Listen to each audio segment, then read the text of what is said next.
Hello mga karekrod! Welcome sa ating OFW Life in Qatar. Dito ay babahagi ng ating mga kababayang OFW ang kanilang experience sa buhay Qatar. At magbibigay din sila ng kanilang tips and advice kung paano mag-survive bilang isang OFW dito sa Qatar. Ngayon ay kasama natin ang isa nating kababayan. Hello mga karikrot! Ako nga pala si Margarita Abuton, aka Canada Girl Vlog. Nakatira po ako sa Mindanao, sa Usabi City. Ako po ay isang domestic helper dito sa Qatar.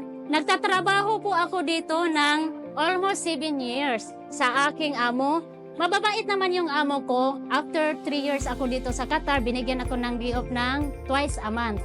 Tips ko lang sa mga mag-a-abroad, tibayan nyo nang ang loob nyo kung gusto nyo ang magandang future ng mga anak nyo.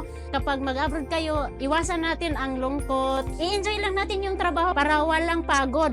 Andito nga pala ako kasi na-invite ako sa Bayanihang Domestic Workers, Qatar. Shout out nga pala sa pamilya ko sa Pilipinas, shout out sa mga anak ko, 3 anak at saka sa apo ko, at saka sa mga pamilya ko, shout out sa lahat ng tao sa Pilipinas, shout out. Thank you mga karikrot!